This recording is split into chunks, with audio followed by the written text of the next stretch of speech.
Bismillahirrahmanirrahim. Assalamualaikum warahmatullahi wabarakatuh.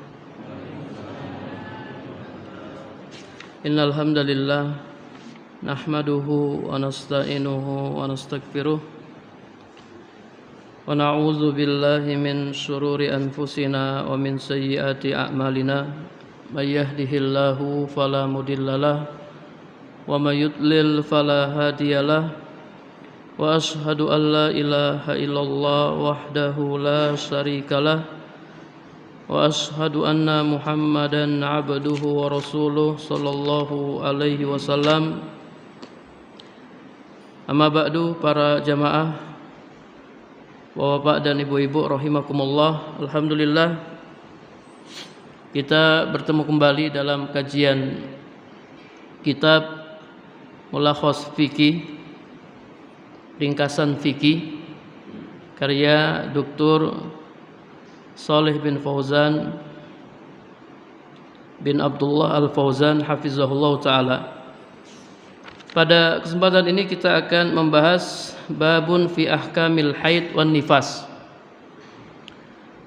bab hukum-hukum haid dan nifas. Jadi pembahasan ahkam al-haid wan nifas ini sangat penting bagi para wanita ya secara khusus. Adapun kita sebagai laki-laki, pembahasan ini juga penting karena di rumah kita punya istri, kemudian juga punya anak-anak perempuan yang mereka harus paham hukum-hukum haid dan nifas. Hukum-hukum haid dan nifas. Jadi agama Islam adalah agama yang sempurna, agama yang lengkap, semuanya dibahas. Mungkin di agama yang lain tidak ada pembahasan seperti ini, pembahasan haid dan nifas. Dalam agama Islam dibahas secara rinci dan secara detail. Allah Subhanahu wa taala berfirman dalam surat Al-Baqarah ayat 222. Ya, ibu-ibu hafalkan ayatnya. Ini ayat tentang haid, surat Al-Baqarah ayat 222. Allah Subhanahu wa taala berfirman, wa yas'alunaka 'anil mahid. Mereka bertanya kepadamu tentang haid. Qul huwa adzan fa'tazilun nisaa fil mahid. Katakanlah haid itu adalah suatu kotoran. Darah haid ini termasuk benda yang najis. Darah haid termasuk benda yang najis. Fa'tazilun nisaa fil mahid, maka jauhilah para wanita di saat haid. Nanti kita akan jelaskan apa maksud menjauhi para wanita di saat haid. Apakah maksudnya kita tidak makan dan minum bersama wanita yang haid? Kita tidak tidur bersama istri yang haid? Ataukah maksudnya apa? Nanti kita akan jelaskan. Maksud fa'tazilun nisaa fil mahid. Wala taqrabuhunna hatta yatuhurna, dan janganlah kalian mendekati mereka hingga mereka suci. Fa idza tatahharna fa'tuhunna min haitsu amarakumullah. Apabila mereka telah suci, maka campurilah mereka dari tempat yang diperintahkan Allah kepadamu. Innallaha yuhibbut tawwabina wa yuhibbul mutatahhirin. Sesungguhnya Allah menyukai orang-orang yang bertobat dan orang-orang yang mensucikan diri. Ini ayat yang berbicara tentang haid. Taib, apa pengertian haid? Haid itu bahasa Arab atau bahasa Indonesia? Haid bahasa Arab. Udah jadi bahasa Indonesia kayaknya. Haid adalah damu tabi'atin wajibillatin yakhruju min qa'rir rahimi fi awqatin ma'lumatin, darah yang biasa keluar dari dalam rahim pada waktu-waktu tertentu. Allah Subhanahu wa taala menciptakannya li hikmatin. Jadi ada hikmahnya. Pokoknya semua perbuatan Allah itu ada hikmahnya. Pasti ada hikmahnya. Semua perbuatan Allah, semua ciptaan Allah pasti ada hikmahnya. Apa hikmah Allah menciptakan haid? Li hikmati gidzail waladi fi batni ummihi. Hikmahnya untuk memberikan makanan kepada janin dalam perut ibunya, sebagai makanan janin dalam perut ibunya. Karena janin butuh makanan. Seandainya janin ikut serta memakan makanan yang dimakan oleh ibunya, la dha'ufat kuwaha, niscaya dia akan lemah, kekuatannya akan lemah. Jadi ketika seorang ibu makan, kemudian setelah itu dimakan lagi oleh janinnya, makan lagi, dimakan lagi, maka si ibu akan lemah. Maka Allah siapkan makanan khusus untuk janin, yaitu apa? Darah haid. Janin ya makan darah haid. Jadi ada proses ya. Jadi hukum asalnya suci, kemudian nanti bisa berubah jadi najis. Kalau sudah keluar dari kemaluan wanita, dia berubah jadi najis. Tapi ketika masih ada dalam rahim, ya dia suci.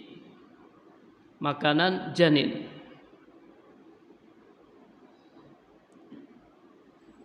Maka Allah Subhanahu wa taala menjadikan darah haid sebagai makanan janin. Lidzalika qalla an tahidhu alhamilu. Oleh karenanya biasanya ya para jamaah rahimakumullah, wanita yang hamil itu biasanya tidak haid. Coba antum perhatikan. Kalau istri antum hamil itu darah haidnya tidak keluar. Darah haidnya tidak keluar. Yang dimakan oleh janin.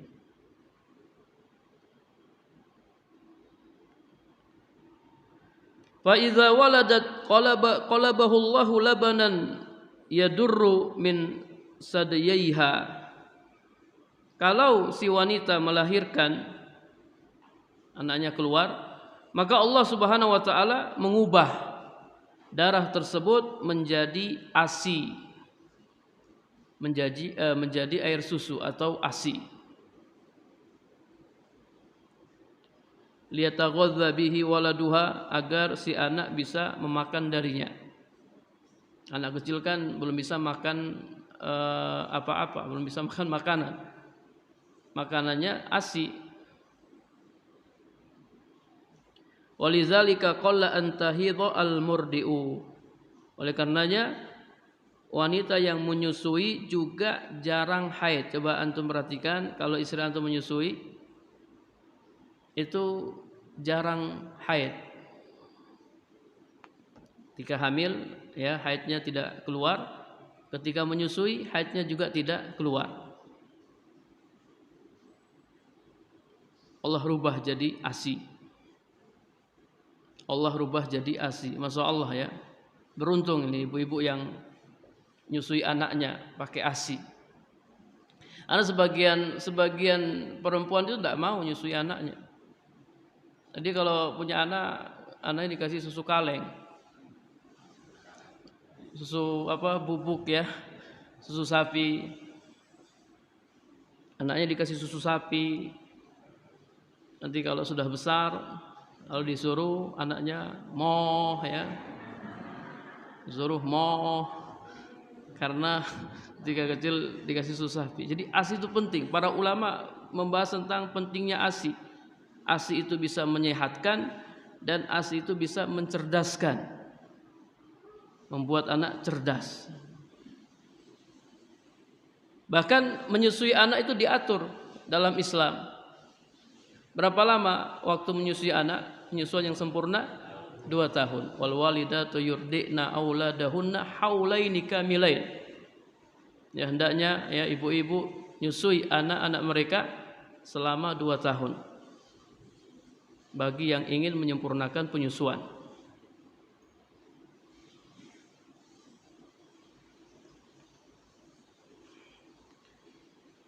Wa idza khalatil mar'atu min hamlin wa radha'in baqiya la masrifa lahu. Apabila ya seorang wanita sudah tidak hamil dan sudah tidak menyusui, maka darah tersebut akan kembali ya seperti semula, tetap di tempatnya di dalam rahim, kembali seperti semula. Summa yakhruju, kemudian dia mulai keluar lagi. Biasa kalau istri sudah selesai menyusui, ya darahnya mulai keluar lagi.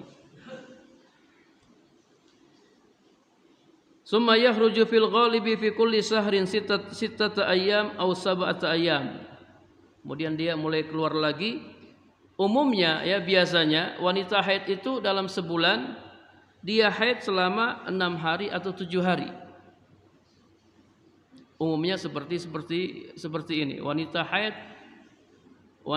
menjalani haid selama 7 hari atau 6 hari. Terkadang bisa lebih dari 7 hari dan terkadang bisa kurang dari 7 hari. Masa haid yang dialami seorang wanita kadang lama dan kadang hanya sebentar, sesuai kebiasaan yang Allah tetapkan padanya. Ada yang istrinya haid 5 hari, ya, tiap bulan 5 hari. Ada yang istrinya haid tiap bulan 6 hari. Ada yang 7 hari, ada yang lama. Ini kasihan juga ya kalau lama ya, kasihan suaminya. Iya, haid 5 hari aja sudah pusing suami ya. Yang belum nikah enggak paham ya. Nah, antum segera nikah ya. Biar antum paham kenapa bisa pusing ya. Walil haidi khilal haidiha wa inda nihayatihi ahkamun mufassalatun fil kitabi was sunnah. Kenapa kita bahas haid? Karena wanita yang haid ketika sedang haid atau selesai haid ada hukum-hukum yang berkaitan dengannya. Ada hukum-hukum yang berkaitan dengan wanita yang haid dan ada hukum-hukum yang berkaitan dengan wanita yang selesai haid. Mufassalatun fil kitabi was sunnah, yang dijelaskan dalam Al-Quran dan Sunnah. Hukum yang pertama, annal haid la tusolli wa la tasum hala haidiha. Wanita yang haid tidak boleh sholat dan tidak boleh puasa. Nabi SAW pernah bersabda kepada Fatimah binti Abi Hubeish, idza akbalatil haidatu fada'is shalah. Apabila datang haid maka tinggalkanlah sholat. Ya, ibu-ibu yang haid tidak boleh sholat.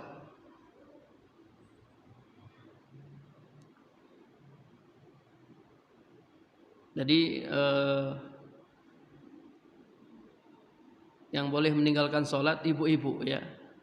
Kapan? Di masa haid. Adapun yang lainnya nggak boleh ninggalin sholat. Atau orang sakit nggak boleh ninggalin sholat. Orang yang sudah nggak bisa bergerak, terkapar di atas ranjang, tetap sholat. Sholatnya pakai isyarat. Kapan seseorang boleh meninggalkan sholat? Ketika sudah meninggal dia. Iya, sudah meninggal. Dia tidak bisa sholat, dia disolati. Solati.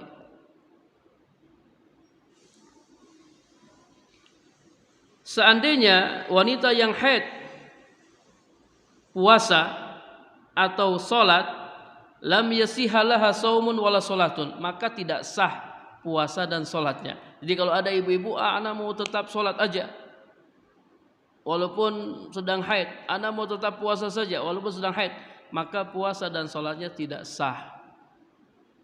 Tidak sah. Bal takunu bizalika asiyatan lillahi wa li rasulih sallallahu alaihi wasallam. Kalau dia nekat, dia berdosa, bukan pahala yang dia dapatkan tapi dosa, karena dia menghadap Allah Subhanahu wa taala dalam keadaan tidak suci, berdosa.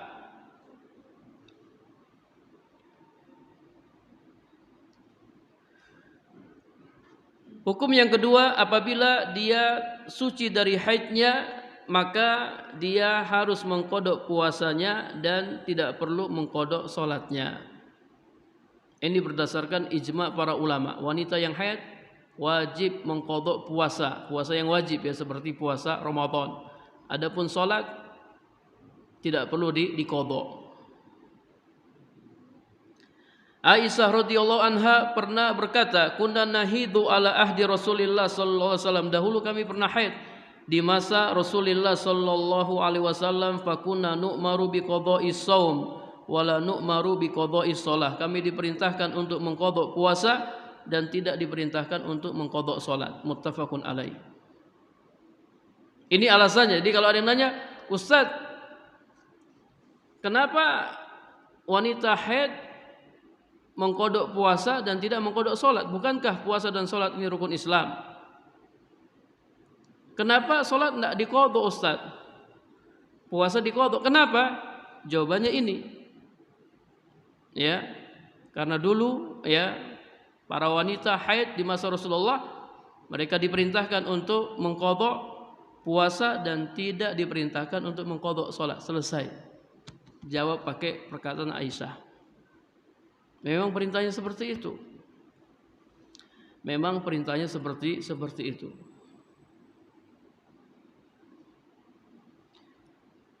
Kemudian yang ketiga, wa min ahkamil haidi annaha la yajuzu laha an tatufa bil bait.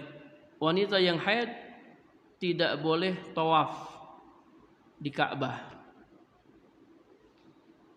Jadi kalau ibu-ibu haji ya tiba-tiba haid, maka manasik haji yang lain silahkan dia lakukan. Boleh dia lakukan kecuali tawaf di Ka'bah. Tawaf di Ka'bah tidak boleh. Kalau yang lain silahkan bermalam di Mina, lempar jumroh, kemudian sa'i boleh. Adapun tawaf tidak boleh. Ya, Aisyah radhiyallahu anha pernah haid di saat haji haid. Kemudian kata Nabi, lakukanlah apa yang dilakukan oleh jamaah haji, manasik yang lain, kecuali kamu tidak boleh tawaf di Ka'bah. Kalau sekarang sudah, masya Allah, sudah canggih sekarang. Sekarang ada obat atau pil pencegah haid. Ya, Ustaz, ana pingin berangkat haji, ana pingin lakukan semua manasik haji, Ustaz. Apa hukumnya ana minum ini pil pencegah haid? Jadi ada pil pencegah haid. Apa hukumnya? Kata para ulama, kalau pil itu ya tidak membahayakan dirinya, artinya tidak ada efek samping yang membahayakan dirinya, maka silahkan, boleh dia minum, boleh. Kemudian dia sempurnakan hajinya. Atau puasanya, ada seorang wanita ingin puasa Ramadan sempurna, dia tidak ingin bolong puasanya. Boleh enggak dia minum pil pencegah haid? Kata para ulama, boleh, selama pil itu tidak membahayakan, tidak punya efek samping yang membahayakan dirinya.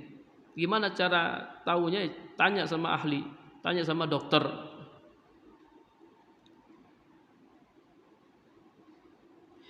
Wala taqra al-Qur'an, kata penulis, wanita yang haid tidak boleh membaca Al-Qur'an. Ini ada khilaf di antara para ulama. Kalau ana pribadi, ana lebih merajihkan wanita haid boleh membaca Al-Qur'an. Boleh membaca Al-Qur'an, khususnya ya wanita-wanita yang mengajarkan Al-Qur'an. Guru-guru tahfidz ya, para mudarrisat. Mereka boleh membaca Al-Quran dengan catatan apa? Tidak boleh menyentuh mushaf Al-Quran secara langsung. Jadi yang dilarang menyentuh mushaf Al-Quran. Mushaf ya. Kalau Al-Quran dan terjemahannya itu bukan mushaf. Mushaf itu maksudnya yang semuanya Al-Quran. Bahkan kitab tafsir itu bukan mushaf, boleh disentuh. Kemudian aplikasi Al-Quran boleh ya, boleh disentuh. Buka Al-Quran, baca lewat HP boleh. Karena ini bukan Al-Quran, ini bukan mushaf Al-Quran. Jadi sini penulis mengatakan tidak boleh membaca Al-Quran. Namun di sana ada pendapat yang lain, boleh membaca Al-Quran selama tidak disentuh. Wala tajlis fil masjid, tidak boleh berdiam diri di masjid. Ini juga khilaf, masalah panjang sekali. Anda baca khilaf para ulama tentang apakah wanita haid boleh berdiam diri di masjid ataukah tidak boleh. Ada khilaf yang panjang sekali, masing-masing bawakan pendapatnya. Sampai-sampai ada sebagian ulama yang tawakuf ya. Dia tidak komentar. Sini kata penulis, wanita yang haid tidak boleh berdiam diri di masjid. Namun ana pribadi, wanita yang haid boleh berdiam diri di masjid. Nanti kita akan bahas ya, apa alasannya, apa dalil-dalilnya.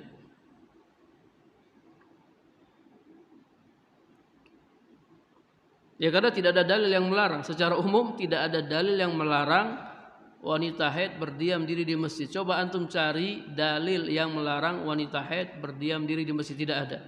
Paling banter itu ya mereka berdalil dengan orang yang junub. Kalau orang yang junub benar. Orang yang junub ada ayatnya. Tidak boleh orang junub berdiam diri di masjid. Kalau sekedar lewat boleh. Jadi mereka pakai dalil ini, kemudian mereka kiaskan. Ya, orang yang junub sama dengan wanita haid. Kalau orang yang junub tidak boleh berdiam diri di masjid, maka wanita haid juga tidak boleh berdiam diri di masjid karena sama-sama hadas besar. Cuman kias ini dibantu oleh para ulama. Ini tidak tepat kiasnya. Karena junub itu bisa segera apa? Bisa segera keangkat. Kita mandi selesai. Ya, antum junub, antum ingin masuk masjid tinggal mandi aja, selesai. Tapi kalau haid kan tidak bisa. Haid itu lama, berhari-hari. Coba bayangkan, ibu-ibu tidak ke masjid berhari-hari.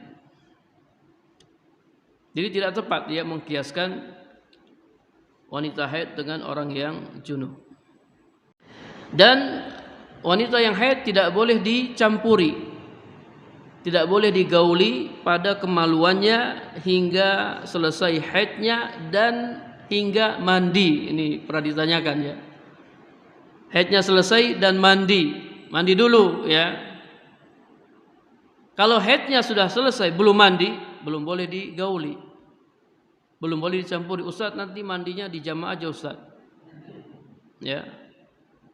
Tidak boleh. Suci dulu, mandi dulu, baru setelah itu digauli.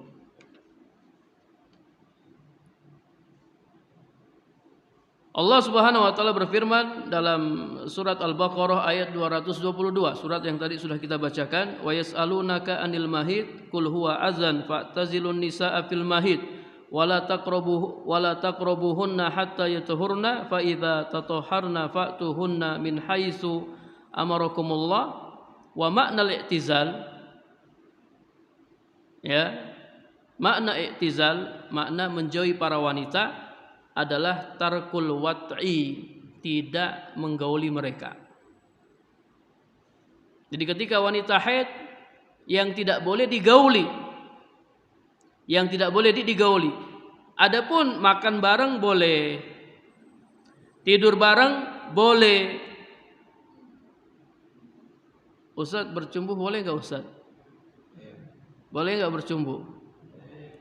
Nabi SAW bersabda, isna'u kulla syai' illa nikah.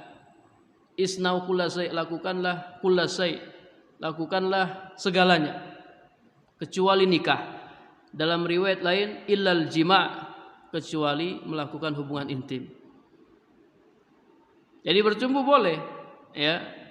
Tapi tidak boleh, yang tidak boleh itu menyetubuhi pada kemaluan. Itu yang tidak boleh.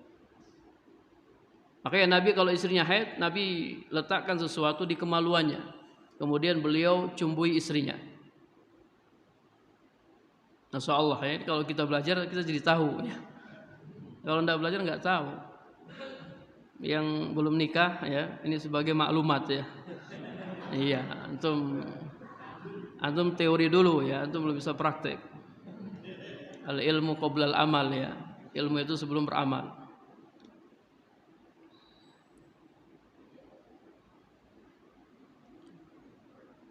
Maka aja dalam poin berikutnya, poin yang keempat, wa yajuzu li zauji al-haidi ay yastamti'a minha bi ghairil jima'. Suami boleh bersenang-senang dengan istrinya yang haid bi ghairil jima', tanpa melakukan hubungan intim, tanpa berjima.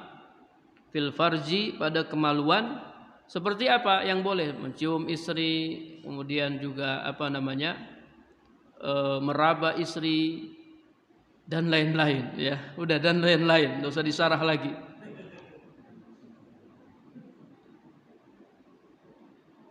Jadi yang tidak boleh menyetubui pada kemaluan, yang lainnya boleh. Udah, yang lainnya boleh. Ini enggak perlu dirinci.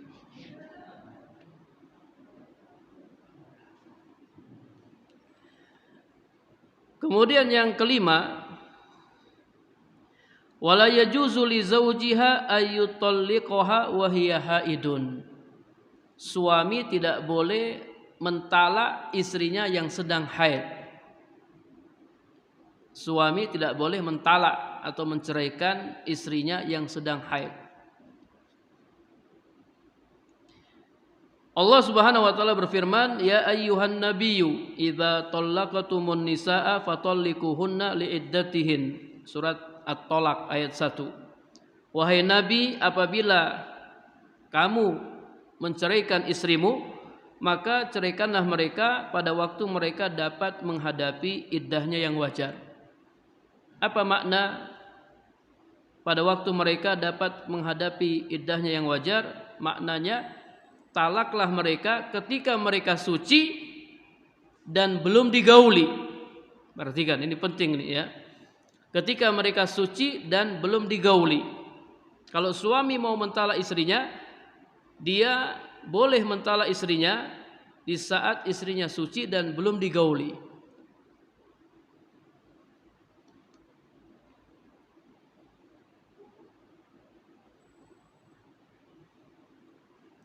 Dan Nabi sallallahu alaihi wasallam pernah memerintahkan salah seorang sahabat yang mentalak istrinya ketika sedang haid, Nabi perintahkan agar dia rujuk istrinya. Ya, dia talak istrinya ketika sedang haid, kemudian kata Nabi, rujuk kembali ya ke istrimu, rujuklah istrimu. Kemudian kalau dia sudah suci, maka silahkan kamu mentalaknya. Jadi misalnya ada suami, dia talak istrinya ketika sedang haid, ini namanya talak bid'ah.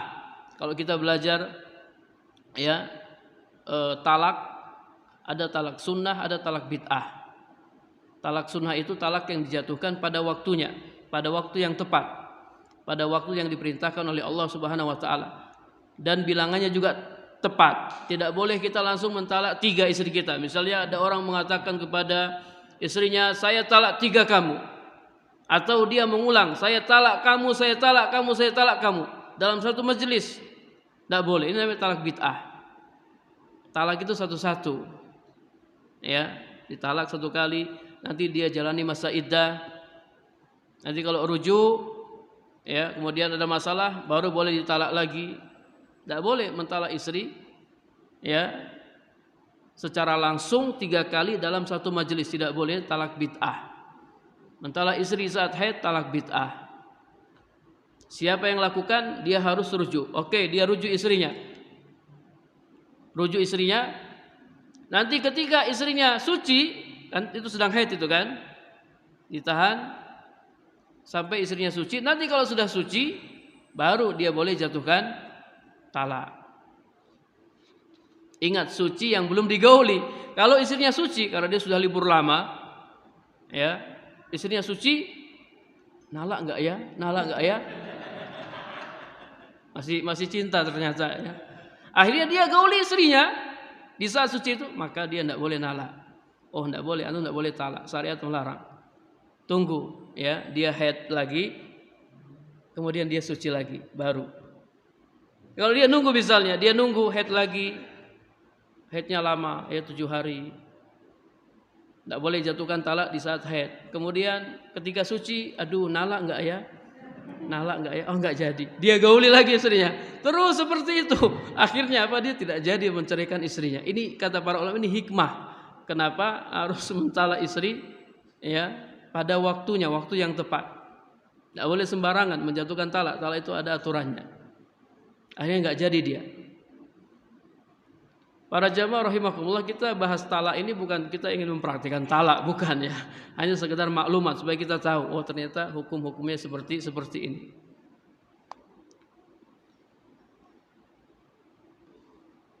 Dan syariat Islam, kalau kita pelajari, syariat Islam itu sangat menjaga, berupaya keras supaya keluarga itu bisa langgeng. Makanya talak itu kan solusi terakhir. Kalau sudah enggak bisa lagi baru jatuhkan talak. Kemudian talak itu tidak hanya satu, talak itu 3 kali.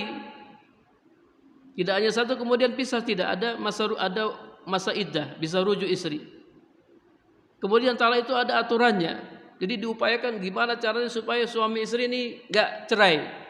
Karena memang cerai itu banyak mafsadahnya ya, belum lagi anak-anak dan seterusnya.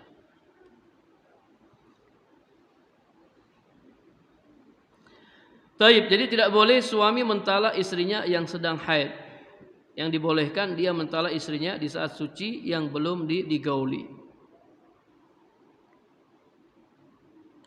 Taib. Para jamaah rahimakumullah, yang dimaksud dengan suci huwa inqita'ud dam, berhentinya darah. Berhentinya darah. Apabila darahnya telah berhenti, maka dia telah suci dan telah habis masa haidnya. Wajibu alaiha al-iktisal, maka dia wajib mandi. Setelah itu dia melakukan apa-apa yang dilarang sebelumnya disebabkan haid. Dia kembali sholat ya. Setelah mandi dia kembali sholat. Kemudian dia boleh digauli oleh suaminya. Ingat para jamaah, ana tadi lupa menyampaikan, tidak boleh suami menggauli istrinya yang sedang haid, tidak boleh. Ini dosa besar. Kata para ulama, ya, ini dosa besar. Menggauli istri yang sedang haid dosa besar. Bahkan Nabi sallallahu alaihi wasallam bersabda, man ataha idhon ya au imra'atan fi duburiha, siapa yang mendatangi istrinya yang sedang haid atau dia mendatangi istrinya lewat duburnya, bukan lewat kemaluannya, faqad kafara bima unzila ala Muhammad, dia telah kufur terhadap Al-Qur'an yang diturunkan kepada Nabi sallallahu alaihi wasallam. Jadi dosa besar. Ingat, menggauli istri yang sedang haid itu dosa besar, bukan dosa kecil. Dan kata para ulama, kalau suami menyuruh istrinya untuk melayaninya di saat sedang haid, melakukan hubungan intim, istri enggak boleh taat. Istri tidak boleh taat. Ini perintah yang maksiat. La ta'ata li makhluk fi maksiatil khaliq. Tidak ada ketaatan kepada makhluk dalam mendurhakai khaliq. Istri, afwan mas ya, saya tidak bisa mas ya. Dan ini terus terang ya, ini banyak sekali sering ditanyakan oleh para wanita ya, mereka mengalami hal ini. Kadang suami mereka menyuruh mereka, dan kadang suami main ancam, oh tidak mau saya cerai kamu, senjatanya itu cerai. Istri tidak boleh taat terhadap perintah-perintah yang maksiat. Suami suruh istrinya lepas jilbab, istri enggak boleh taat. Ya, istri tidak boleh taat. Suami suruh istrinya enggak usah sholat, istri enggak boleh taat. Adapun perintah-perintah yang lain wajib taat. Ingat ibu-ibu, Nabi sallallahu alaihi wasallam menjadikan ketaatan wanita kepada suaminya itu sebagai salah satu sebab masuk surga. Ya, apabila seorang wanita sholat 5 waktu, wa shamat sahroha, puasa di bulan Ramadan, wa hafizat farjaha, dia jaga kehormatannya, wa ata'at zaujaha, dia taat kepada suaminya, kilalaha, maka akan dikatakan kepadanya, silakan anti masuk surga dari pintu mana saja yang anti kehendaki. Suruh masuk surga dari 8 pintu surga. Taat kepada suami. Taat kepada suami. Wallahu a'lam bishawab ya. Cukup kita akhiri, subhanakallahumma wa bihamdika asyhadu an la ilaha illa anta astaghfiruka wa atubu ilaik. Assalamualaikum warahmatullahi wabarakatuh.